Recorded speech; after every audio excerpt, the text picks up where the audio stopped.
누구 허락받고 손 뗀 거예요? 전무님의 차가운 목소리가 작업장에 울려 퍼졌습니다. 모든 직원들의 시선이 저에게 쏠렸어요. 죄송합니다. 제가 실수라고요? 이건 몇 달 동안 개발한 핵심 자료예요. 정말 죄송합니다. 다시는 이런 일 없도록 조심하겠다고요? 벌써 일어난 일인데 조심한다고 해결되나요? 전무님이 제 앞에 바짝 다가와 소리쳤어요. 준호 치료비가 떠올랐습니다. 잘리면 안 되었어요. 혜진 씨, 우리 회사에서 일할 자격이 없어요. 오늘부로 해고입니다. 해고라니요?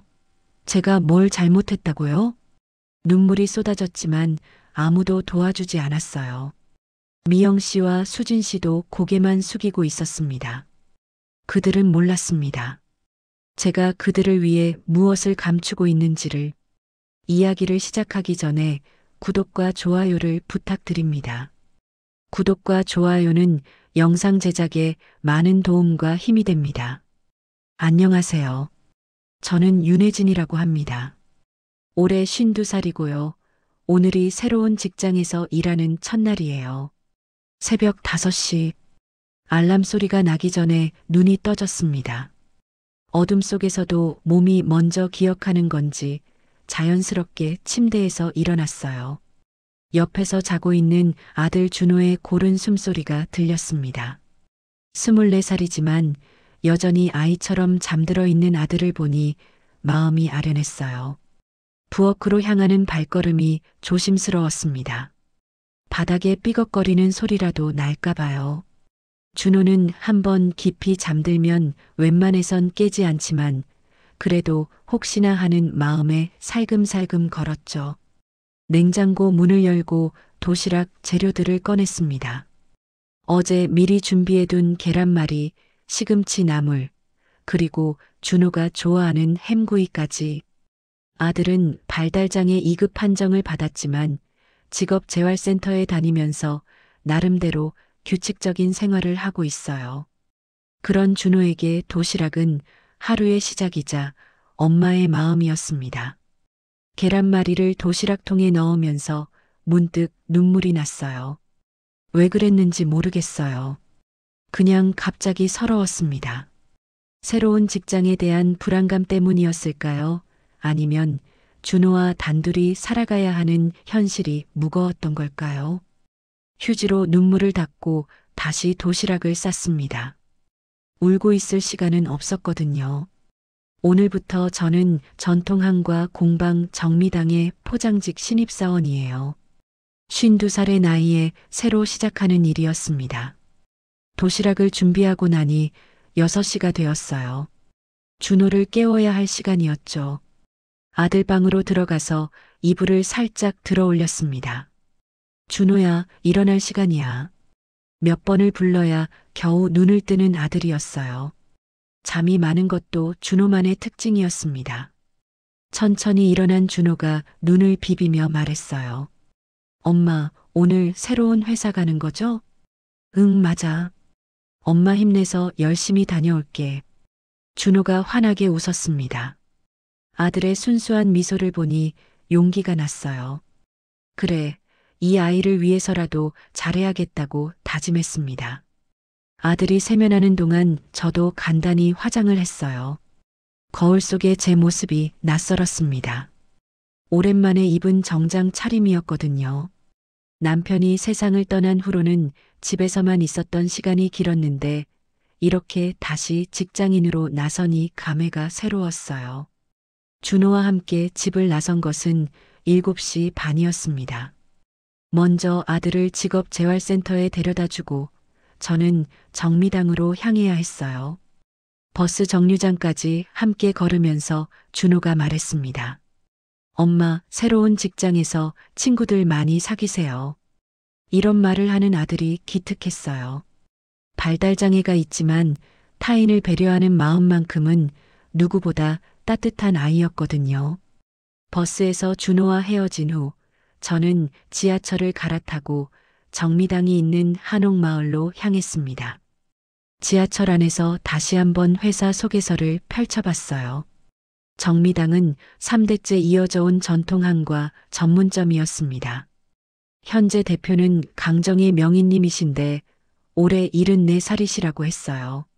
면접 때 뵌 강정희 명인님은 인상이 강하셨습니다. 고운 한복을 입고 계셨는데 말씀하시는 어조가 단호하면서도 따뜻했어요.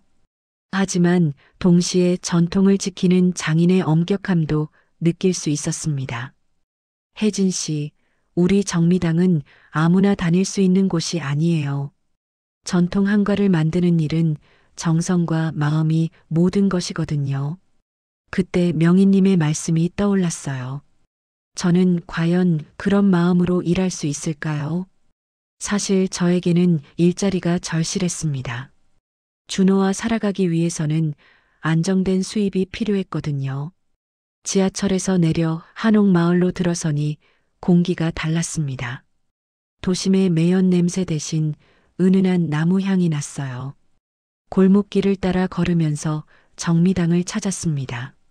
전통 한옥을 개조한 건물이었는데 대문 앞에 서니 마음이 두근거렸어요. 문득 준호가 어렸을 때가 생각났습니다.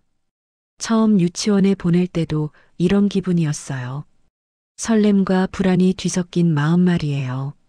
그런데 지금은 제가 새로운 곳에 첫 발을 내딛는 상황이었습니다. 대문을 열고 들어서니 마당에 작은 연못이 있었어요. 잉어 몇 마리가 유유히 헤엄치고 있었습니다. 한옥의 처마 끝에서는 풍경이 은은하게 울렸어요. 이런 평화로운 곳에서 일할 수 있다는 게 신기했습니다. 사무실 문을 열고 들어서자 강정희 명인님이 이미 앉아 계셨어요. 8시가 조금 넘은 시간이었는데 명인님은 벌써 업무를 시작하고 계셨습니다. 혜진 씨 왔네요. 첫 출근 축하해요. 명인님의 인사에 고개를 숙여 인사했습니다. 안녕하세요. 잘 부탁드리겠습니다. 자, 그럼 이제 다른 직원들을 소개해 드릴게요. 명인님을 따라 작업장으로 이동했어요. 그곳에서 2명의 직원을 만났습니다. 항과 제조를 담당하는 박미영 씨와 판매를 담당하는 이수진 씨였어요. 두 분 모두 저보다 나이가 어려 보였는데 경험은 훨씬 많아 보였습니다. 혜진 씨는 포장 업무를 맡게 될 거예요. 처음에는 어려울 수 있지만 천천히 배워나가면 돼요. 미영 씨가 친근하게 말해주었어요. 그래도 첫날부터 모든 게 낯설고 어색했습니다. 포장 작업대 앞에 서니 온갖 종류의 한과들이 진열되어 있었어요. 유과, 약과, 강정, 다시까지. 이름도 생소한 것들이 많았습니다. 각각을 어떤 상자에 어떻게 담아야 하는지, 리본은 어떤 색으로 해야 하는지 모든 게 배워야 할 것들이었어요. 혜진 씨, 일단 이 유과부터 포장해 볼까요? 수진 씨가 친절하게 알려주기 시작했습니다. 하지만 저는 손이 떨려서 제대로 포장지를 접을 수도 없었어요. 나이가 들어서 새로운 일을 시작한다는 게 이렇게 어려운 일인지 몰랐습니다. 점심시간이 되어서야 조금 숨을 돌릴 수 있었어요. 명희님은 직원들과 함께 식사를 하시는 분이셨습니다. 작은 한옥 대청마루에 차린 상에서 함께 밥을 먹었어요. 혜진 씨, 첫날 치고는 잘하시네요. 걱정 마세요. 명희님의 격려가 따뜻했습니다. 하지만 저는 스스로 만족스럽지 못했어요. 오전 내내 실수투성이었거든요. 오후에도 포장 연습을 계속했습니다. 조금씩 나아지는 것 같기도 했지만 여전히 서툴렀어요. 다른 직원들은 능숙하게 일하는데 저만 뒤처지는 것 같았습니다. 퇴근 시간이 되자 명희님이 저를 따로 불러주셨어요. 혜진 씨, 오늘 하루 수고 많았어요. 처음이니까 어려운 게 당연해요. 죄송해요, 명희님. 생각보다 어려워서요. 괜찮아요. 천천히 하세요. 급하게 서두르다가 다치기라도 하면 안 되거든요. 명희님의 배려가 고마웠지만 동시에 부담도 되었습니다. 과연 제가 이 일을 제대로 해낼 수 있을까요? 집으로 돌아오는 길에 준호를 데리러 직업재활센터에 들렀어요. 아들이 환하게 웃으며 달려왔습니다. 엄마, 첫 직장 어땠어요? 응, 좋았어. 준호는 오늘 뭐 했어? 저는 컴퓨터 수업 들었어요. 재미있었어요. 아들의 밝은 모습을 보니 제가 힘든 건 별거 아니라는 생각이 들었어요. 이 아이를 위해서라도 정미당에서 잘 정착해야겠다고 다짐했습니다. 하지만 집에 도착해서 거울을 보니 하루 종일의 피로가 얼굴에 그대로 드러나 있었어요. 과연 52살의 나이에 새로운 시작이 가능할까요? 내일은 조금 더 나아질 수 있을까요? 이런 생각들 속에서도 준호의 저녁을 준비했습니다. 평범한 하루였지만 왠지 불안한 마음이 가시지 않았어요. 새로운 시작이 과연 희망일지 아니면 또 다른 시련일지 알 수 없었거든요. 정미당에서 일한 지 일주일이 지났습니다. 포장 업무에도 조금씩 익숙해져 가고 있었어요. 그런데 오늘 아침 평소와는 다른 분위기가 느껴졌습니다. 강정의 명희님이 사무실에서 누군가와 통화를 하고 계셨어요. 목소리가 평소보다 진지했습니다. 잠시 후 명희님이 작업장으로 나오셨어요. 여러분, 잠깐 모여보세요. 미영 씨와 수진 씨가 손을 멈추고 명희님 앞으로 갔습니다. 저도 포장하던 육과 상자를 내려놓고 따라갔어요. 오늘 전무님이 오신다고 하네요. 새로 개발한 레시피 검토차 들르신다고 해요. 전무님이라니요. 저는 아직 뵌 적이 없었는데 다른 직원들의 표정이 순간 굳어지는 게 느껴졌습니다. 강도윤 전무님 말씀이시죠? 수진 씨가 조심스럽게 물었어요. 네, 맞아요. 다들 평소처럼 일하시면 되는데 혹시나 해서 미리 알려드려요. 명희님의 말씀이 끝나자 직원들은 각자 자리로 돌아갔습니다. 그런데 왠지 분위기가 무거워진 것 같았어요. 미영 씨는 한숨을 쉬었고 수진 씨는 계속 시계만 쳐다봤습니다. 전무님이 어떤 분이신지 저도 알아야 할 것 같은데요. 제가 수진 씨에게 조심스럽게 물었습니다. 강정의 명희님의 조카분이세요. 회사 경영을 담당하고 계시는데 좀 까다로우신 편이에요. 수진 씨가 작은 목소리로 귀띔해 주었어요. 그래서 다들 긴장하고 있었던 거군요. 10시쯤 되자 사무실 쪽에서 목소리가 들려왔습니다. 남자 목소리였는데 톤이 날카로웠어요. 잠시 후 명희님과 함께 한 남자가 작업장으로 들어왔습니다. 그분이 강도윤 전무님이었습니다. 키가 크고 정장을 말끔하게 차려입은 분이었어요. 45살 정도로 보였는데 눈빛이 차갑게 느껴졌습니다. 안녕하세요. 직원들이 일제히 인사했습니다. 저도 얼른 고개를 숙였어요. 다들 열심히 하고 계시네요. 전무님이 작업장을 둘러보며 말씀하셨습니다. 그런데 왠지 칭찬 같지 않았어요. 뭔가 꼬투리를 잡으려는 듯한 느낌이 들었습니다.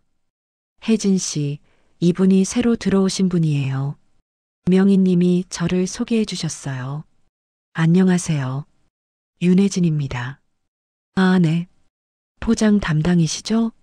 전무님이 저를 위아래로 훑어보며 말씀하셨어요. 시선이 불편했지만 참았습니다. 전무님은 명희님과 함께 새로 개발한 레시피에 대해 이야기하기 시작했어요. 테이블 위에 두꺼운 파일이 놓여 있었습니다. 비전 레시피라고 적힌 표지가 보였어요. 이번 신제품 개발에 많은 투자를 했어요. 시장 반응이 좋아야 할 텐데요. 전무님의 목소리에는 압박감이 담겨 있었습니다. 명희님도 평소보다 조심스러워 보였어요. 저는 포장 작업을 계속하려고 작업대로 돌아왔습니다. 그런데 육과 상자를 들어 올리려다가 실수로 팔꿈치가 테이블 모서리에 닿았어요. 그 순간 테이블 위에 있던 비전 레시피 파일이 바닥으로 떨어졌습니다. 아! 급히 파일을 주우려다가 제가 실수로 그 위를 밟고 말았어요. 신발 밑창에 묻은 먼지가 흰 표지에 그대로 묻었습니다. 그 순간 작업장이 조용해졌어요. 모든 사람의 시선이 저에게 쏠렸습니다. 특히 전무님의 얼굴이 순식간에 굳어졌어요. 뭐 하는 거예요? 전무님의 목소리가 얼음장처럼 차가웠습니다. 죄송합니다. 제가 실수로. 제가 얼른 파일을 주워들었지만 이미 표지에 발자국이 선명하게 찍혀 있었어요. 누구 허락받고 손 뗀 거예요? 전무님이 큰 소리로 말씀하셨습니다. 작업장에 있던 모든 사람이 움찔했어요. 전무님, 혜진 씨가 실수한 거예요. 명희님이 조심스럽게 말씀하셨지만 전무님의 분노는 가라앉지 않았습니다. 실수라고요? 이건 몇 달 동안 개발한 핵심 자료예요. 함부로 건드려도 되는 건가요? 전무님이 저에게 다가오며 파일을 빼앗아 갔습니다. 더러워진 표지를 보며 혀를 찼어요. 이걸 어떻게 해요? 표지가 완전히 망가졌잖아요. 정말 죄송합니다. 제가 새 표지로 다시 만들어 드릴게요. 제가 고개를 숙이며 말했지만 전무님은 들으려 하지 않았어요. 새 표지 문제가 아니에요. 이런 중요한 문서를 왜 아무데나 두고 다니는 거죠? 전무님이 명희님을 향해 말씀하셨습니다. 명희님의 얼굴도 당황스러워 보였어요. 앞으로 이런 일이 또 일어나면 어떻게 해요? 직원 교육부터 다시 시켜야겠네요. 전무님의 말에 다른 직원들도 긴장한 기색이 역력했습니다. 미영 씨와 수진 씨는 아예 고개를 들지 못했어요. 정말 죄송합니다, 전무님. 제가 조심하지 못해서요. 저는 계속 사과했지만 상황은 나아지지 않았습니다. 조심하지 못해서라고요? 이건 문서 파손이에요. 회사 기밀 자료를 함부로 다룬 거라고요. 전무님의 목소리가 점점 커졌어요. 주변 한옥들에까지 들릴 정도였습니다. 저는 준호 생각이 났어요. 아들의 치료비, 생활비, 모든 것이 이 일자리에 달려 있었습니다. 잘리면 안 되었어요. 절대로 잘리면 안 되었습니다. 전무님, 정말 죄송합니다. 다시는 이런 일 없도록 조심하겠습니다. 제가 깊이 고개를 숙이며 말했어요. 눈물이 날 것 같았지만 참았습니다. 조심하겠다고요? 벌써 일어난 일인데 조심한다고 해결되나요? 전무님은 여전히 화가 나 있었어요.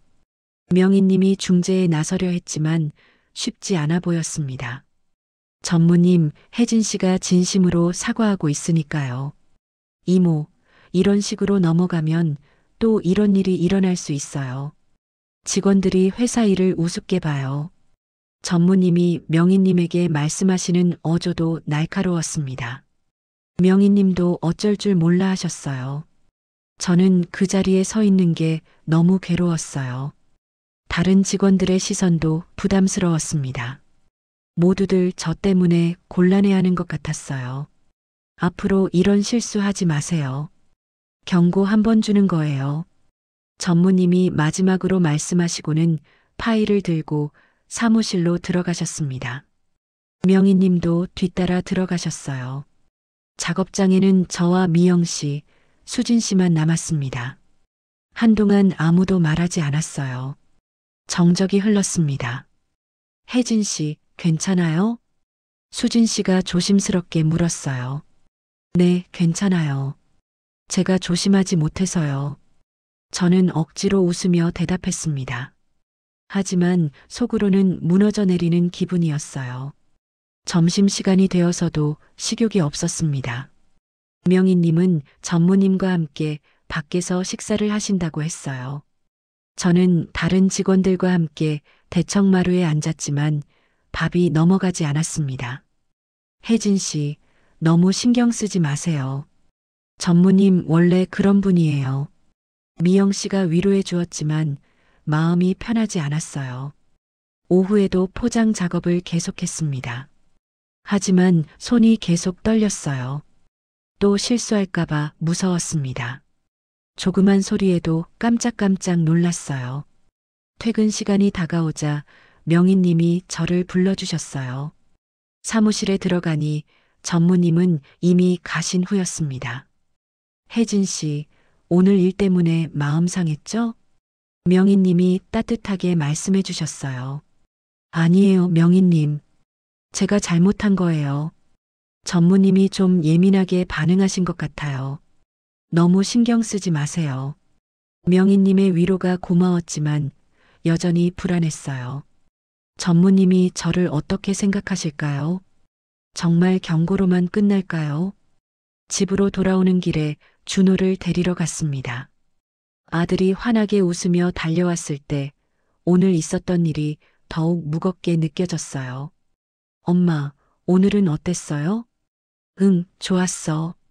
거짓말이었지만 준호를 걱정시키고 싶지 않았어요. 집에 도착해서 거울을 보니 하루 종일의 스트레스가 얼굴에 그대로 나타나 있었어요.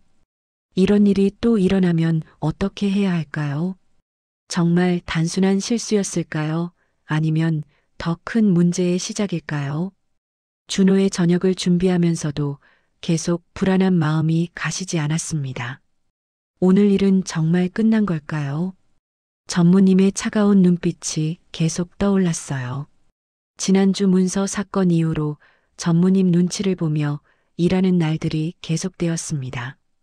강도윤 전무님은 그 후로도 종종 정미당에 들르셨는데 올 때마다 저를 유심히 지켜보셨어요. 마치 또 다른 실수를 기다리는 것 같았습니다. 오늘은 평소보다 일찍 출근했어요. 아침 7시쯤 정미당에 도착하니 아직 아무도 오지 않은 상태였습니다. 명희님 방에 불이 켜져 있는 걸 보고 이상했어요. 이렇게 일찍 오시는 분이 아니셨거든요. 작업복으로 갈아입고 청소를 시작했습니다. 매일 아침 하는 일과였어요. 작업대를 닦고 바닥을 쓸고 창문도 깨끗하게 닦았습니다. 정미당은 전통을 지키는 곳이니까 언제나 깔끔해야 한다고 명희님이 말씀하셨거든요. 청소를 마치고 명희님 작업실로 향했어요. 혹시 어지러진 게 있나 정리해 드리려고요. 문을 살짝 열어보니 명희님이 의자에 앉아 계셨습니다. 그런데 뭔가 이상했어요. 고개를 뒤로 젖힌 채 미동도 하지 않으셨어요. 가까이 가서 보니 잠들어 계셨습니다. 책상 위에는 한과 레시피가 가득 적힌 종이들이 흩어져 있었어요. 명희님의 얼굴을 자세히 보니 피곤해 보이셨어요. 눈 밑에 다크서클이 짙게 자리 잡고 있었습니다. 평소 단정하던 머리도 헝클어져 있었어요. 밤새 일하다가 그대로 잠드신 것 같았습니다. 제 마음이 아팠어요. 74살의 나이에도 이렇게 열심히 일하시는 모습을 보니까요. 명희님은 정미당을 지키기 위해 누구보다 애쓰고 계셨거든요. 조심스럽게 사무실 한 구석에 있던 담요를 가져왔습니다. 명희님이 감기라도 드시면 안 되니까요. 떨리는 손으로 담요를 어깨에 덮어드렸어요. 다행히 잠에서 깨지 않으셨습니다. 그 다음에는 부엌으로 가서 유자차를 우렸어요. 명희님이 평소 좋아하시는 차였습니다. 따뜻하게 우린 차를 보온병에 담아서 책상 위에 살짝 놓아드렸어요. 깨시면 드실 수 있도록요. 명희님의 평온한 잠자는 모습을 보니 마음이 편해졌습니다. 이런 분을 모시고 일할 수 있다는 게 다행이라는 생각이 들었어요. 작업실을 나와 복도를 걷고 있는데 갑자기 전화 통화하는 목소리가 들렸습니다. 남자 목소리였는데 어디선가 들어본 것 같았어요. 목소리 주인을 확인하려고 조심스럽게 걸음을 멈췄습니다. 사무실 쪽에서 들려오는 목소리였어요. 강도윤 전무님이었습니다. 언제 오셨는지 모르겠지만 벌써 사무실에 앉아서 누군가와 통화하고 계셨어요. 네, 맞습니다. 오늘이 중요한 날이에요. 전무님의 목소리가 평소보다 낮았어요. 뭔가 비밀스러운 대화를 하는 것 같았습니다. 저는 그냥 지나가려 했어요. 남의 통화를 엿듣는 건 예의가 아니니까요. 하지만 다음 말을 듣고 발걸음이 멈춰졌습니다. 오늘 계약서만 받으면 공방은 우리가 사는 거야. 무슨 계약서 얘기일까요? 정미당을 산다는 게 무슨 뜻일까요? 제 가슴이 두근거리기 시작했어요. 노인은 치매처럼 보이게 연기시키면 돼. 판단력이 흐려진 것처럼 보이게 하라고. 이 말을 듣는 순간 온몸에 소름이 돋았습니다. 노인이라니 혹시 명희님을 말하는 건가요? 치매처럼 보이게 연기를 시킨다고요. 이모는 아직 모르고 계실 거야. 조카를 믿고 계시니까. 전무님이 명희님의 조카였다는 걸 이제야 실감했어요. 그런데 이 대화는 뭔가 끔찍한 음모 같았습니다. 계약 조건은 이미 다 준비했어. 부동산 가격도 시세보다 훨씬 낮게 책정해놨고 제가 숨을 죽이고 더 들어봤어요. 정미당에 무슨 일이 일어나고 있는 건지 알아야 할 것 같았거든요. 명예 이전도 빨리 처리하면 돼. 어차피 노인이 판단력을 잃었다고 하면 법적으로도 문제 없을 거야. 전무님의 말이 점점 더 구체적으로 들렸어요. 이건 분명히 정당하지 않은 일이었습니다. 명희님을 속여서 정미당을 빼앗으려는 계획 같았어요. 응, 맞아. 전통항과 공방이라는 이름값 때문에 부동산 가치가 높거든. 이걸 재개발하면 돈이 얼마나 될지 알아? 재개발이라고요. 정미당을 없애고 다른 건물을 지으려는 거였어요. 3대째 이어온 전통을 무너뜨리려는 계획이었습니다. 제 손이 떨리기 시작했어요. 어떻게 해야 할지 모르겠었습니다. 명희님께 말씀드려야 할까요? 하지만 증거도 없고 제가 엿들은 얘기라고 하면 믿어주실까요? 네, 변호사님. 서류는 오늘 오후에 가져갈 수 있죠? 좋습니다. 전무님이 통화를 마치려는 것 같았어요. 저는 급히 그 자리를 벗어나야 했습니다. 들키면 큰일 날 것 같았거든요. 발끝으로 조심조심 뒤로 물러났어요. 그런데 바닥에 떨어진 빗자루에 발이 걸렸습니다. 빗자루가 벽에 부딪히며 소리가 났어요. 누구야? 전무님의 목소리가 날카롭게 들렸습니다. 저는 당황해서 어쩔 줄 몰랐어요. 그냥 모른 척하고 지나가야 할까요? 아니면 정직하게 청소하러 왔다고 말해야 할까요? 아, 혜진 씨군요. 이렇게 일찍 왔어요? 전무님이 사무실 문을 열고 나오셨어요. 얼굴에 미소를 짓고 계셨지만 눈빛은 차가웠습니다. 네, 청소하러 일찍 왔어요. 그렇군요. 그런데 여기서 뭐 하고 있었어요? 전무님이 의심스러운 눈빛으로 저를 쳐다봤어요. 제가 통화를 들었다는 걸 눈치챈 것 같았습니다. 명희님 작업실 정리하고 나오는 길이었어요. 아, 그래요. 이모는 어디 계세요? 작업실에서 주무시고 계세요. 전무님의 표정이 묘하게 변했어요. 뭔가 계획에 차질이 생긴 것 같은 기색이었습니다. 주무신다고요? 밤새 일하셨나 보네요. 네, 그런 것 같아요. 담요 덮어드렸어요. 친절하시네요. 그럼 이모 계시면 저 왔다고 전해주세요. 전무님이 말씀하시고는 다시 사무실로 들어가셨어요. 하지만 문을 완전히 닫지는 않으셨습니다. 저를 지켜보고 계시는 것 같았어요. 저는 빠르게 그 자리를 벗어났습니다. 작업장으로 가서 포장 준비를 시작했어요. 하지만 손이 계속 떨렸습니다. 방금 들은 대화가 머릿속에서 맴돌았어요. 정미당을 사려는 계획, 명희님을 치매처럼 보이게 하려는 음모, 그리고 재개발까지. 이 모든 일의 중심에 전무님이 있었어요. 그런데 제가 무엇을 할 수 있을까요? 시간이 흐르자 다른 직원들이 출근했어요. 미영 씨와 수진 씨가 평소처럼 인사하며 들어왔습니다. 하지만 저는 평소처럼 대답할 수 없었어요. 혜진 씨, 괜찮아요?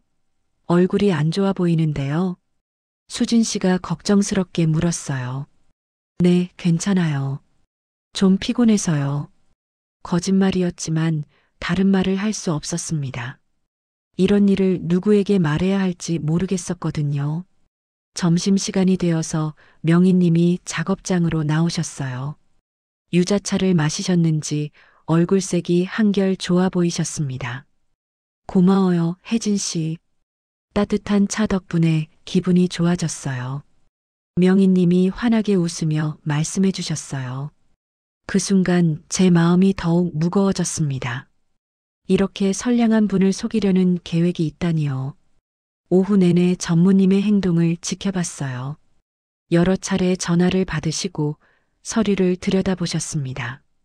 변호사와 약속이 있다고 명희님께 말씀드리는 것도 들었어요. 퇴근 시간이 다가오자 전무님이 명희님께 뭔가를 제안하셨어요. 중요한 계약건이 있다고 내일 함께 변호사 사무실에 가자고 하셨습니다. 명희님은 조카의 말을 믿고 계셨어요. 하지만 저는 그 계약이 무엇인지 알고 있었습니다. 정미당을 빼앗기 위한 함정이라는 걸요. 집으로 돌아가는 길에 계속 고민했어요. 명희님께 말씀드려야 할까요? 하지만 제가 몰래 엿들은 얘기라고 하면 믿어주실까요? 오히려 저만 곤란해질 수도 있었어요. 준호를 데리러 가면서도 마음이 무거웠습니다. 아들이 환하게 웃으며 달려왔지만 저는 웃을 수가 없었어요. 밤늦게까지 잠이 오지 않았습니다. 명희님의 평화로운 잠자는 모습과 전무님의 차가운 음모가 번갈아 떠올랐어요. 내일 무슨 일이 일어날까요? 제가 침묵한다면 정미당은 정말 사라지게 될까요? 어둠 속에서 혼자 고민하는 시간이 길었습니다.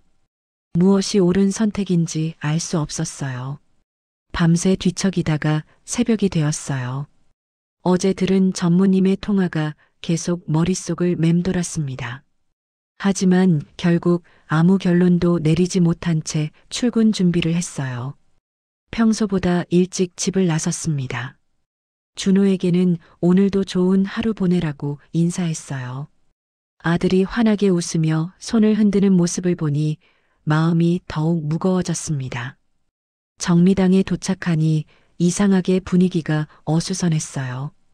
강도윤 전무님이 벌써 와 계셨고 명희님과 무언가 심각한 대화를 나누고 계셨습니다. 미영 씨와 수진 씨도 평소와 다르게 긴장한 기색이 역력했어요. 작업복으로 갈아입고 포장 작업을 시작하려는데 전무님이 저를 불렀습니다. 혜진 씨, 잠깐 사무실로 와보세요. 목소리가 평소보다 더 차갑게 느껴졌어요. 무슨 일인지 알 수 없었지만 불안한 예감이 들었습니다. 사무실에 들어가니 명희님도 앉아 계셨어요. 그런데 얼굴이 많이 어두워 보이셨습니다. 평소의 자상한 모습과는 달랐어요. 혜진 씨, 심각한 일이 생겼어요. 전무님이 책상에 앉으며 말씀하셨습니다. 무슨 일인지요? 우리 회사 기밀 레시피가 유출된 것 같아요. 어젯밤 사무실 컴퓨터가 해킹당했거든요. 제 가슴이 철렁했어요.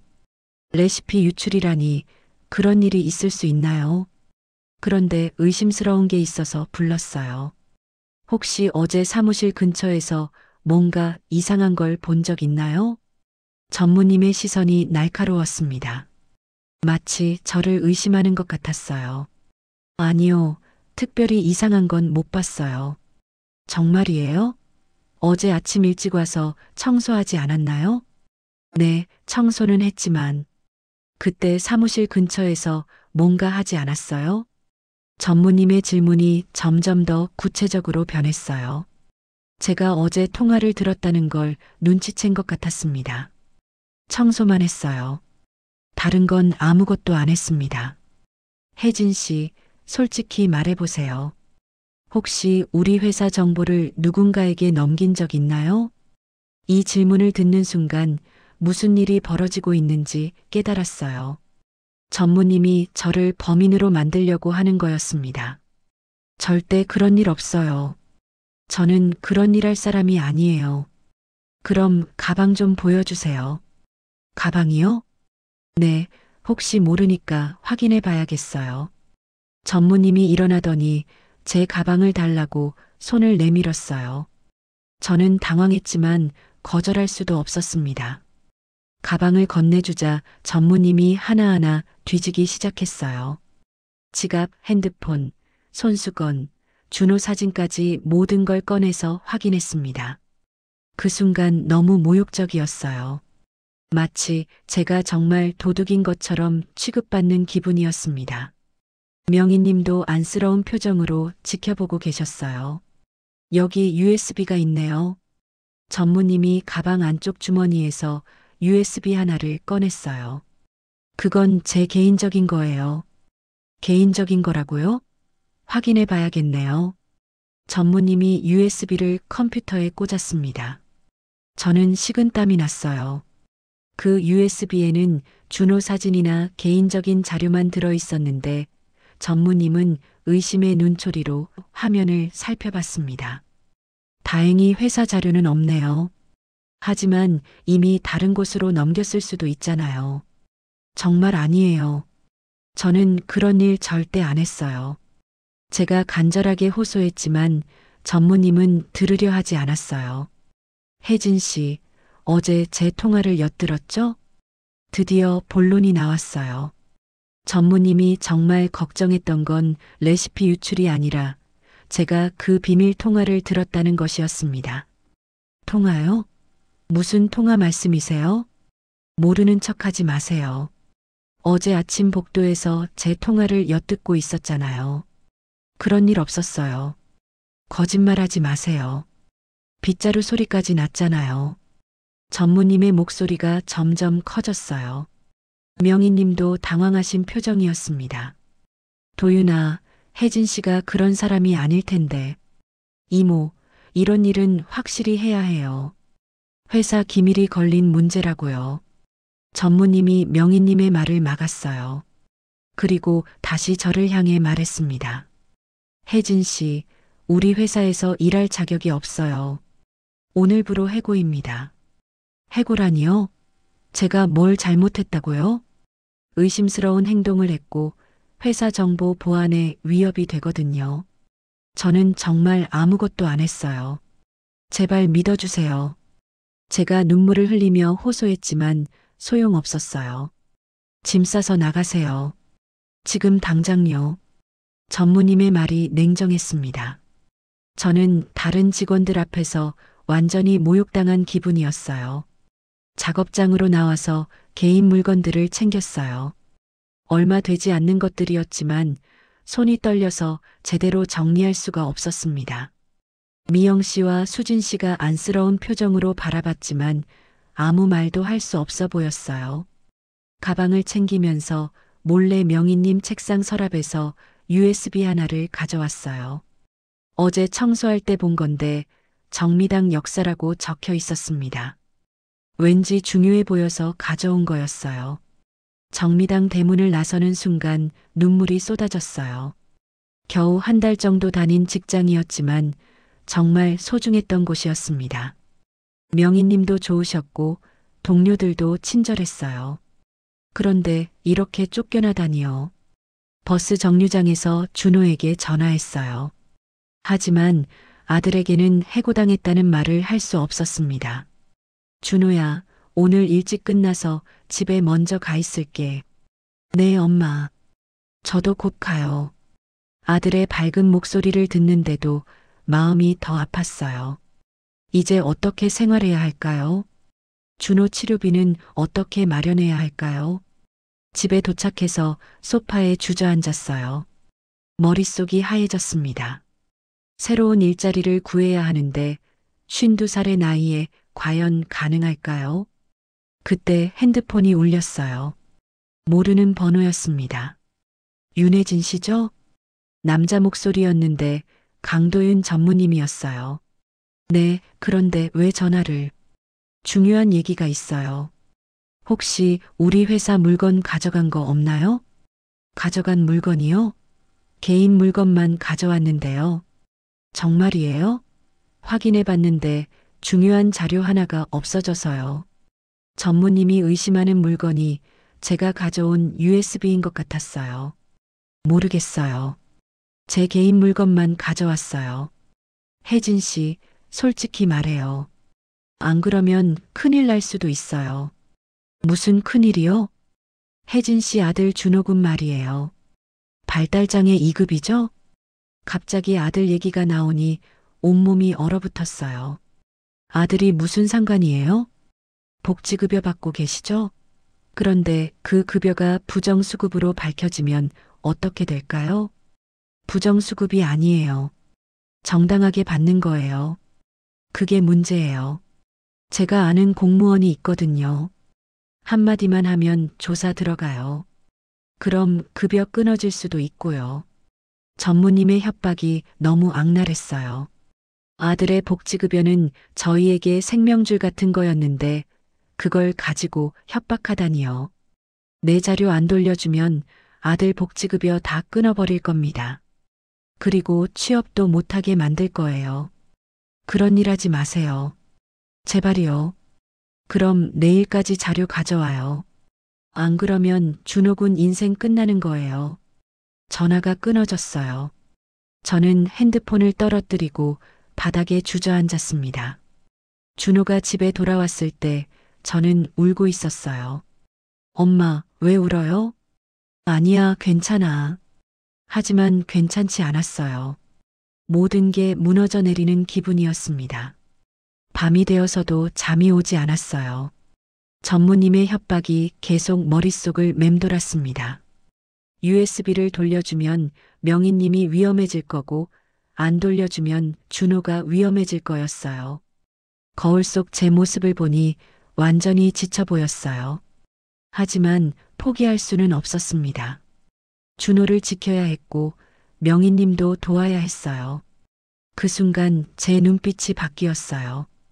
울음을 그치고 다시 일어서겠다고 마음먹었습니다. 더 이상 당하고만 있을 수는 없었어요.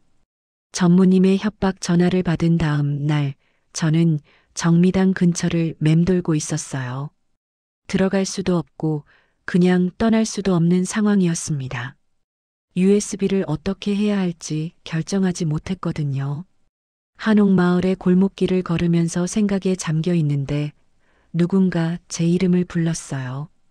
혜진 씨? 돌아보니 강정의 명희님이 서 계셨습니다. 평소와 달리 한복이 아닌 검은색 외출복을 입고 계셨어요. 얼굴도 많이 지쳐 보이셨습니다. 명희님, 제가 당황해서 제대로 말을 못했어요. 해고당한 사람이 회사 근처를 돌아다니는 게 이상해 보일 것 같았거든요. 잠깐 이야기할 시간 있어요? 명희님이 조용한 목소리로 말씀하셨어요. 저를 원망하거나 화내는 기색은 없었습니다. 명희님을 따라 근처 작은 찻집으로 갔어요.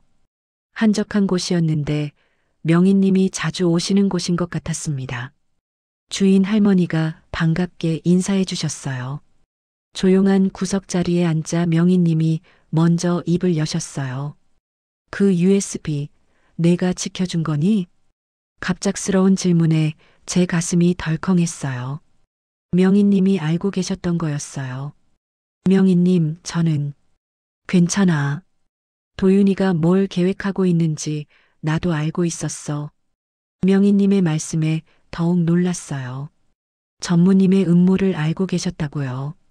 그럼 왜? 조카니까. 마지막까지 믿고 싶었어. 그런데 내가 나를 위해 그런 위험을 감수했구나. 명희님의 눈에 눈물이 맺혔어요. 저도 눈시울이 뜨거워졌습니다. 명희님이 가방에서 낡은 상자 하나를 꺼내셨어요. 작은 나무 상자였는데 오래된 것 같았습니다. 이걸 보여주고 싶었어. 상자를 열자 오래된 사진들이 들어 있었어요. 흑백 사진도 있고 빛바랜 컬러 사진도 있었습니다.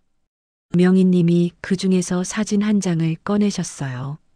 희미하지만 어린아이가 찍힌 사진이었습니다. 2살 정도로 보이는 여자아이가 웃고 있는 모습이었어요. 이 아이가 누구인지 알겠니? 사진을 자세히 보니 묘하게 익숙한 얼굴이었어요. 어디서 본 것 같은데 기억이 나지 않았습니다. 모르겠어요. 이 아이가 바로 너야, 혜진아. 명희님의 말씀에 온몸이 얼어붙었어요. 제 어린 때 사진이라고요. 그런데 왜 명희님이 가지고 계신 거죠? 저요? 그런데 왜 명희님이 미혼이던 그때 너를 키울 자신이 없어서 보내야만 했단다. 명희님의 목소리가 떨렸어요. 그 순간 제 머릿속이 하얘졌습니다.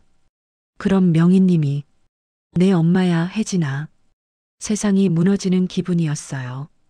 강정의 명희님이 제 친엄마라는 게 믿어지지 않았습니다. 사진을 다시 보니 제 어린 시절 모습이 분명해 보였어요. 준호와도 닮은 것 같았습니다. 왜 이제야?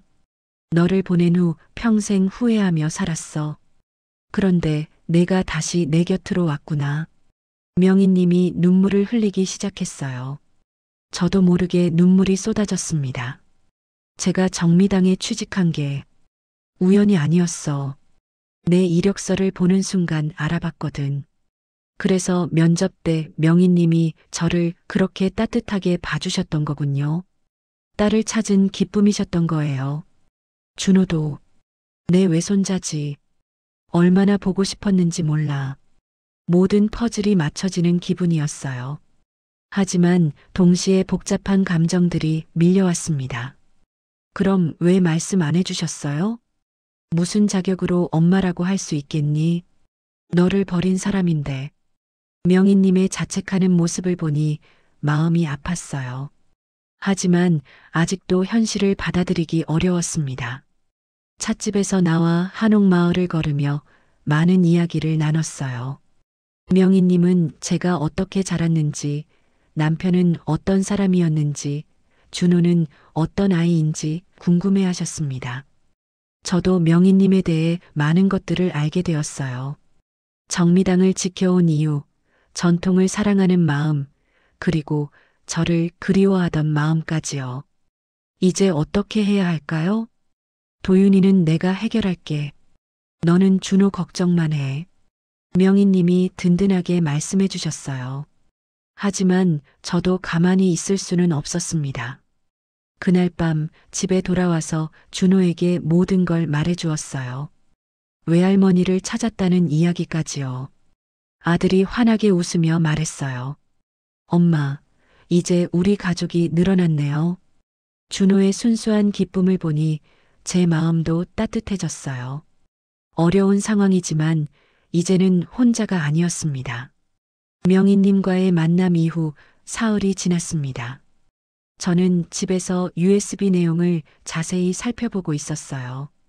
처음에는 단순한 정미당 역사 자료인 줄 알았는데 파일을 하나하나 열어보니 충격적인 내용들이 들어 있었습니다. 첫 번째 폴더에는 매각 계약서 초안이라는 제목의 문서가 있었어요. 열어보니 정미당을 외국 식품 기업에 매각하는 계약서였습니다. 매각 가격도 시세의 절반도 안 되는 터무니없는 금액이었어요. 계약 당사자는 강도윤 전무와 글로벌푸드 코퍼레이션이라는 회사였습니다. 계약서 조건을 보니 정미당의 모든 레시피와 상표권, 그리고 부동산까지 통째로 넘기는 내용이었어요. 두 번째 폴더는 더 충격적이었습니다. 의료 진단서라는 파일이 있었는데 강정의 명희님의 치매 진단서였어요. 그런데 진단 날짜가 이상했습니다. 아직 오지도 않은 미래 날짜로 되어 있었거든요. 진단서를 자세히 보니 명희님이 중증 치매 환자로 기록되어 있었어요. 판단 능력을 완전히 상실한 상태라고 적혀 있었습니다. 그런데 명희님은 전혀 그런 증상이 없으셨어요. 세 번째 폴더에는 전무님과 누군가의 대화 녹음 파일이 있었습니다. 재생해보니 그날 아침 제가 들었던 통화 내용이었어요. 누군가 몰래 녹음해둔 것 같았습니다. 계약서 날짜만 조작하면 돼. 치매 진단서도 이미 준비했고 이모는 의심하지 않나? 전혀. 조카를 완전히 믿고 계셔. 불쌍하긴 하지만 어쩔 수 없지. 녹음 파일을 들으니 전무님의 계획이 얼마나 치밀했는지 알 수 있었어요. 명희님을 치매 환자로 만들어서 판단 능력을 상실한 것처럼 꾸민 다음 정미당을 헐값에 팔아버리려던 거였습니다. 마지막 폴더에는 계좌 거래 내역이 있었어요. 글로벌 푸드 코퍼레이션에서 전무님 계좌로 이미 상당한 금액이 입금된 기록이 있었습니다. 계약금 명목이었어요. 모든 증거가 확실했습니다. 이걸 명희님께 보여드려야 했어요. 다음 날 아침 명희님께 전화드렸습니다. 명희님, 중요한 걸 발견했어요. 만나서 보여드리고 싶어요. 그래, 정미당으로 와. 오늘 주주총회가 있어서 사람들이 많이 올 예정이야. 주주총회라니요. 혹시 매각건을 의결하려는 건 아닐까요? 서둘러 정미당으로 향했습니다. 정미당에 도착하니 평소보다 많은 사람들이 모여 있었어요. 정장을 입은 중년 남성들이 대부분이었습니다. 주주들인 것 같았어요. 명희님을 찾아 사무실로 갔습니다. 전무님도 함께 계셨는데 저를 보더니 얼굴이 굳어졌어요. 혜진 씨, 여기 왜 왔어요? 명희님이 부르셨어요. 전무님이 명희님을 쳐다봤지만 명희님은 담담한 표정이셨어요. 도윤아, 잠깐 나가서 주주들 안내 좀 해줄래? 하지만 이모, 가봐. 곧 총회 시작해야지. 전무님이 마지못해 사무실을 나가자 명희님이 저에게 말씀하셨어요. 어떤 걸 발견했니? 저는 노트북을 켜서 USB 내용을 보여드렸어요. 매각 계약서부터 가짜 진단서까지 차례대로 설명했습니다. 명희님의 얼굴이 점점 굳어졌어요. 특히 치매 진단서를 보실 때는 손이 떨리셨습니다. 이런 일을 녹음 파일도 들어보세요. 전무님의 대화 내용을 들려드리니 명희님이 깊은 한숨을 쉬셨어요. 내가 너무 순진했구나. 조카라는 이유만으로 맹목적으로 믿었어. 이제 어떻게 하실 거예요? 주주들에게 모든 걸 공개해야지. 이런 배신을 그냥 넘어갈 수는 없어. 명희님이 USB를 받아들고 대청마루로 향했어요. 저도 따라갔습니다. 대청마루에는 주주 5명이 앉아 있었어요. 모두 정미당 창립 때부터 함께해온 분들이라고 했습니다. 전무님도 자리에 앉아 있었는데 저를 보더니 불안한 기색을 보였어요. 여러분, 오늘 중요한 발표가 있습니다. 명희님이 엄숙한 목소리로 말씀을 시작하셨어요. 그 전에 먼저 도윤이가 제안한 매각건부터 논의해 볼까요? 전무님이 앞으로 나와서 말했습니다. 이모, 시대가 변했어요. 전통만 고집하면 살아남을 수 없습니다. 글로벌 푸드 코퍼레이션과 손잡으면 정미당이 세계적인 브랜드가 될 수 있어요. 주주들이 고개를 끄덕였어요. 그럴듯한 말이었거든요. 매각 가격도 합리적으로 책정했습니다. 시장 상황을 고려하면 최선의 조건이에요. 그래, 도윤이 말이 맞아 보이는데? 한 주주가 동조했습니다. 이모도 나이가 있으시니까 이제 좀 쉬셔야죠. 다른 주주도 전무님 편을 들었어요. 분위기가 매각 쪽으로 기울고 있었습니다. 그때 명희님이 입을 여셨어요. 정말 그럴까요? 한번 이걸 보시죠. 명희님이 노트북을 켜서 USB 내용을 보여주기 시작했어요. 먼저 매각 계약서가 화면에 나타났습니다. 이게 뭐죠? 한 주주가 의아해했어요. 도윤이가 이미 준비해둔 매각 계약서입니다. 여러분 동의도 받기 전에 말이에요. 주주들의 표정이 변하기 시작했어요. 전무님의 얼굴도 창백해졌습니다. 이모, 그건... 그리고 이것도 보세요. 명희님이 치매 진단서를 보여주었어요. 제가 치매에 걸렸다는 가짜 진단서입니다. 판단 능력을 상실했다고 조작한 거죠. 이건 무슨 소리예요? 주주들이 놀라며 웅성거렸어요. 더 있어요. 녹음 파일도 들어보시죠. 전무님의 대화 내용이 대청마루에 울려 퍼졌습니다. 오늘 계약서만 받으면 공방은 우리가 사는 거야. 노인은 치매처럼 보이게 연기시키면 돼. 주주들의 얼굴이 경악으로 굳어졌어요. 전무님은 벌떡 일어나서 소리쳤습니다. 가짜예요. 누군가 조작한 거라고요. 그럼 이 계좌 거래 내역도 가짜겠네요?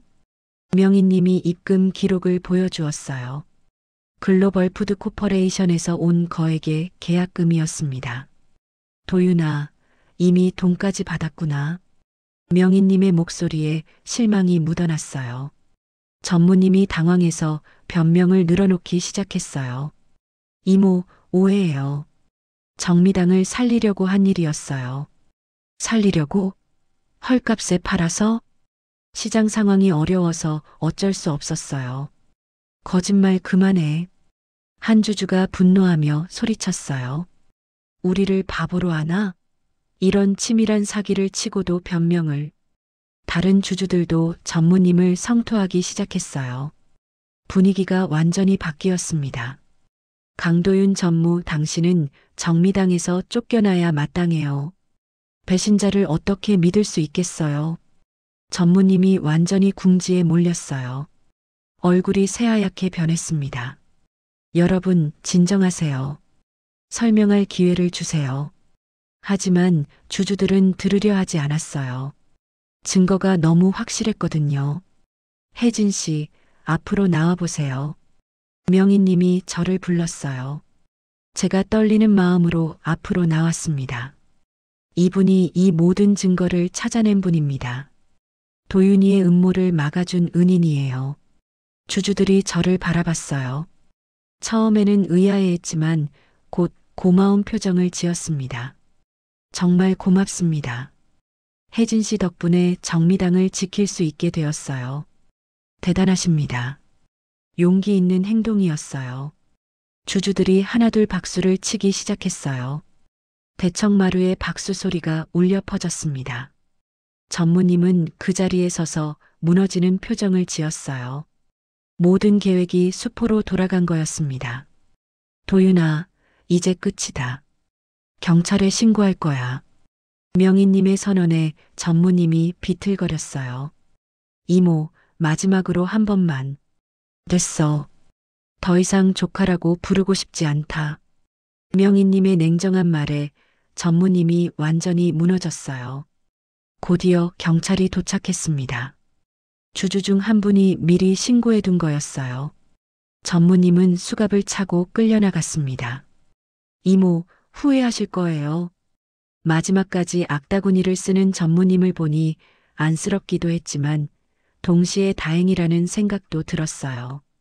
주주총회는 전무님 해임으로 마무리되었습니다. 그리고 정미당은 계속 명희님이 운영하기로 결정되었어요. 총회가 끝나고 주주들이 하나둘 돌아갔습니다. 모두들 저에게 고마움을 표했어요. 혜진 씨, 정말 고생 많았어요. 미영 씨와 수진 씨도 진심으로 감사해했어요. 전무님의 음모를 알게 된 후로는 저에 대한 오해가 완전히 풀렸거든요. 마지막에 명희님과 단둘이 남았을 때 명희님이 제게 말씀하셨어요. 혜진아, 다시 정미당으로 돌아와 주겠니? 이번에는 포장직이 아니라 부사장으로. 부사장이라니요. 꿈도 꾸지 못했던 제안이었어요. 제가 그런 자리에 앉을 자격이 있을까요?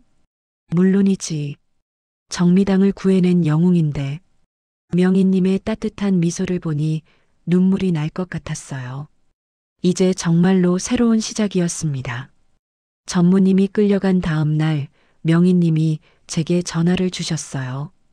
혜진아, 오늘 준호와 함께 병원에 가자. 아이 치료비 걱정은 이제 하지 마. 명희님, 그러실 필요 없어요. 제가 알아서. 이제부터 내가 책임질게. 외손자잖아. 명희님의 단호한 목소리에 더 이상 거절할 수 없었어요. 준호를 데리고 약속 장소로 향했습니다.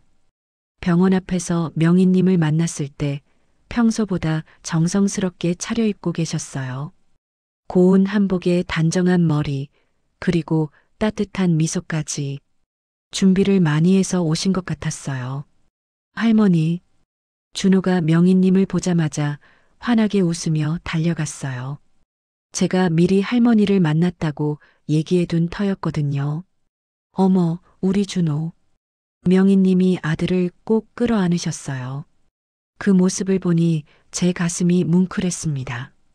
평생 그리워하던 외손자를 만난 기쁨이 얼굴에 가득했어요. 할머니, 정말 엄마의 엄마예요? 그럼 우리 준호의 할머니지. 준호가 명희님 손을 꼭 잡고 놓지 않았어요.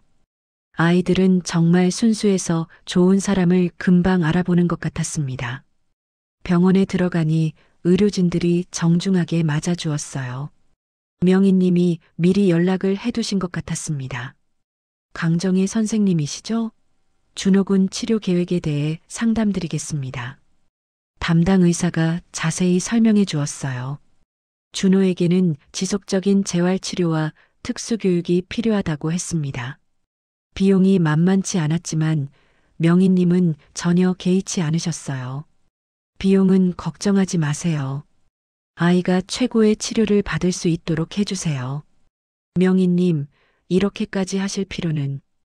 혜진아, 내가 못다한 엄마 역할이야. 이제라도 할 수 있게 해줘. 명희님의 진심 어린 부탁에 제 마음도 움직였어요. 병원에서 나와서 함께 점심을 먹었습니다. 준호가 명희님께 이것저것 질문을 하는 모습이 보기 좋았어요. 할머니는 한과를 만드세요? 그럼 할머니가 만든 육과 먹어볼래? 네. 엄마가 회사에서 가져온 거 먹어봤는데 정말 맛있었어요. 준호의 순수한 대답에 명희님이 웃음꽃을 피우셨어요. 식사 후 정미당으로 향했습니다. 준호가 할머니의 일터를 구경하고 싶다고 했거든요. 정미당에 도착하니 미영 씨와 수진 씨가 반겨주었어요. 어제 있었던 일로 저에 대한 인식이 완전히 바뀐 상태였습니다. 혜진 씨, 어서 오세요. 이 아이가 준호군이군요. 안녕하세요. 준호가 정중하게 인사하자 직원들도 환하게 웃었어요. 정말 예쁘게 생겼네요. 엄마 닮았어요. 수진 씨가 준호 머리를 쓰다듬어 주었어요. 작업장을 구경하는 준호의 눈이 반짝였어요. 온갖 한과들이 만들어지는 과정이 신기한 모양이었습니다. 할머니, 이거 어떻게 만들어요? 천천히 알려줄게. 준호도 배우고 싶어? 네. 아들의 적극적인 반응에 명희님이 기뻐하셨어요. 그날 오후 정미당에 예상치 못한 손님들이 찾아왔어요. 어제 주주총회에 참석했던 분들이었습니다. 혜진 씨가 계시나요? 네, 여기 있어요. 제가 인사하자 한 분이 앞으로 나오셨어요. 어제 정말 고생 많으셨어요. 우리가 작은 선물을 준비했습니다. 봉투를 건네주셨는데 열어보니 상당한 액수의 상금이 들어 있었어요. 이건 너무 과한 것 같은데요. 아니에요. 정미당을 구해주신 공로입니다. 마땅히 받으셔야 해요. 다른 주주분들도 고개를 끄덕이셨어요. 그리고 혜진 씨가 원한다면 정미당 지분도 일부 드리고 싶어요. 지분이요? 네, 이제 정미당의 동업자가 되시는 거죠. 뜻밖의 제안에 제가 당황했어요. 명희님이 옆에서 말씀해 주셨습니다. 혜진아, 받아. 내가 마땅히 받을 자격이 있어. 이렇게 해서 저는 정미당의 부사장이자 소액 주주가 되었어요. 꿈에도 생각 못했던 일이었습니다. 주주분들이 돌아간 후 명희님이 준비해둔 또 다른 깜짝 선물이 있었어요. 혜진아, 이거 봐. 명희님이 건넨 서류는 정미당 근처 작은 한옥의 임대 계약서였어요. 이게 뭐예요?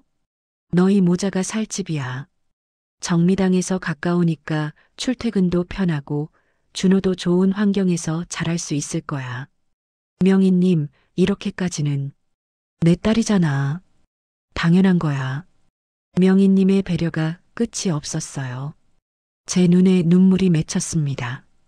저녁 때가 되자 명희님이 특별한 저녁 식사를 준비해 주셨어요. 정미당 대청마루에 상을 차리고 직원들도 모두 함께 했습니다. 오늘은 우리 정미당에 새 가족이 온 날이에요. 다들 축하해 주세요. 명희님의 인사에 모든 직원들이 박수를 쳤어요. 혜진 씨, 앞으로 잘 부탁드려요. 준호 군도 우리 정미당 막내예요. 따뜻한 분위기 속에서 식사를 하는데 준호가 갑자기 말했어요. 엄마, 이제 우리 정말 행복하네요. 아들의 순수한 말에 모든 사람들이 미소를 지었어요. 식사 후 명희님과 단둘이 이야기할 시간이 있었어요. 혜진아, 그동안 정말 고생 많았구나. 아니에요, 명희님. 오히려 감사해요. 앞으로는 걱정하지 마. 내가 있으니까. 명희님이 제 손을 꼭 잡아주셨어요. 그 따뜻한 손길에서 진짜 엄마의 마음을 느낄 수 있었습니다. 그날 밤 새 집으로 이사를 했어요. 명희님이 미리 필요한 가구들을 준비해 두셨더라고요. 세심한 배려에 다시 한번 감동했습니다. 새 방에서 준비를 마치고 나니 준호가 말했어요. 엄마, 할머니 정말 좋으시네요. 그럼 할머니를 많이 사랑하자. 네. 그런데 엄마도 이제 웃는 것 같아요. 아들의 말에 제가 거울을 봤어요. 정말로 얼굴이 밝아져 있었습니다. 언제부터인지 모르게 굳어있던 표정이 부드러워진 것 같았어요. 다음 날부터 본격적인 새 생활이 시작되었습니다. 정미당 부사장으로서의 업무도 배워야 했고 준호 치료 계획도 세워야 했어요. 하지만 이제는 혼자가 아니었습니다. 명희님이라는 든든한 버팀목이 생겼고 정미당 가족들도 있었어요. 일주일 후 강도윤 전무에 대한 재판이 시작되었어요. 사기와 문서 조작, 배임 등의 혐의였습니다. 제가 증인으로 출석해서 증언했어요. 피고인이 회사 기밀을 이용해 부당한 이익을 취하려 했습니다. 법정에서 전무님을 다시 봤는데 완전히 초라해져 있었어요. 그래도 마지막까지 잘못을 인정하지 않았습니다. 재판 결과 전무님은 실형을 선고받았어요. 정의가 승리한 순간이었습니다. 법정을 나오면서 명희님이 말씀하셨어요. 이제 정말 끝났구나. 네, 이제 새 시작이에요. 그 이후로 정미당은 더욱 번창했습니다. 전무님의 음모가 언론에 알려지면서 오히려 정미당에 대한 관심이 높아졌거든요. 전통을 지키려는 명희님의 의지와 저의 용기가 화제가 되었어요. 준호도 새로운 치료 프로그램을 시작했어요. 전문 치료사들이 개별 맞춤 교육을 해주니까 눈에 띄게 발전하고 있었습니다. 무엇보다 가장 좋은 건 가족이 생겼다는 거였어요. 명희님은 정말로 자상한 엄마이자 할머니셨습니다. 준호도 할머니를 무척 따랐어요. 한 달 후 어느 저녁 정미당 마당에서 가족 사진을 찍었어요. 명희님과 저, 그리고 준호까지. 세대가 함께 찍은 첫 번째 사진이었습니다. 사진을 보니 모두의 얼굴이 밝고 행복해 보였어요. 특히 준호가 할머니와 제 사이에서 환하게 웃고 있는 모습이 아름다웠습니다. 이제 정말 우리 가족이구나. 명희님이 사진을 보며 흐뭇하게 웃으셨어요. 네, 엄마. 제가 처음으로 명희님을 엄마라고 불렀어요. 그 순간 명희님의 눈에 눈물이 고였습니다. 고마워, 딸아. 오랜 세월 헤어져 있던 모녀가 드디어 진정한 화해를 이룬 순간이었어요. 그리고 새로운 희망으로 가득한 미래가 우리를 기다리고 있었습니다. 1년 후의 봄날, 정미당은 완전히 새로운 모습으로 변해 있었습니다. 제가 공방 운영 본부장이 된 후 많은 변화가 있었어요. 명희님은 명예회장으로 계시면서 저에게 대부분의 실무를 맡겨주셨습니다. 혜진아, 이제 정말 믿고 맡길 수 있겠어. 명희님이 환한 미소로 말씀하시는 모습을 볼 때마다 가슴이 뿌듯했어요. 정미당 옆 건물에는 새로 설립한 희망 한과센터가 자리 잡고 있었습니다. 발달장애 가족들을 위한 특별한 공간이었어요. 준호와 같은 아이들이 한과 만들기를 배우며 사회성을 기를 수 있도록 만든 곳이었습니다. 오늘도 여러 가정의 부모님들이 아이들과 함께 센터를 찾아왔어요.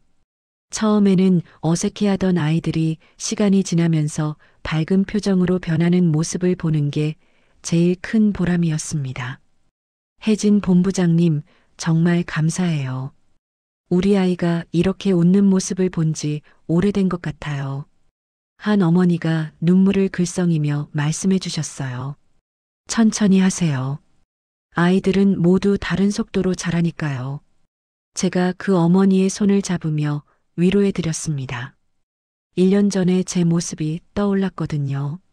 준호도 이제 많이 달라졌어요. 희망 한과센터에서 다른 아이들과 함께 활동하면서 사회성이 늘었습니다. 무엇보다 할머니와 함께 있을 때 가장 행복해 했어요. 엄마, 오늘 할머니와 새로운 한과 만들어 봤어요. 아들이 자랑스럽게 보여준 육과를 보니 제법 그럴듯했어요. 명희님의 지도 덕분이었습니다. 정미당 직원들도 저를 대하는 태도가 완전히 바뀌었어요. 이제는 우리 공방의 은인이라고 불러주었습니다. 혜진 본부장님 덕분에 정미당이 이렇게 커졌어요. 미영 씨가 진심으로 말해주었어요. 혜진 본부장님이 없었다면 지금의 정미당도 없었을 거예요. 수진 씨도 고마움을 표해 주었습니다. 저녁 시간이 되자 명희님과 준호가 저를 기다리고 있었어요. 이제는 매일 저녁 세 사람이 함께 식사하는 게 일상이 되었습니다. 오늘도 수고 많았어, 딸아. 엄마도 고생하셨어요. 이제는 자연스럽게 엄마라고 부를 수 있게 되었어요. 식탁에는 명희님이 직접 만든 한과들이 가득 놓여 있었습니다. 예전에는 그냥 달콤한 간식이었는데 이제는 우리 가족의 사랑이 담긴 특별한 음식이 되어 있었어요. 할머니, 이거 정말 맛있어요. 준호가 육과를 베어 물며 환하게 웃었습니다. 우리 준호가 좋아하니까 할머니도 기뻐. 명희님이 아들의 머리를 쓰다듬어 주셨어요. 그 모습을 보면서 문득 1년 전이 생각났어요. 혼자서 모든 걸 감당하려 애쓰던 제가 말이에요.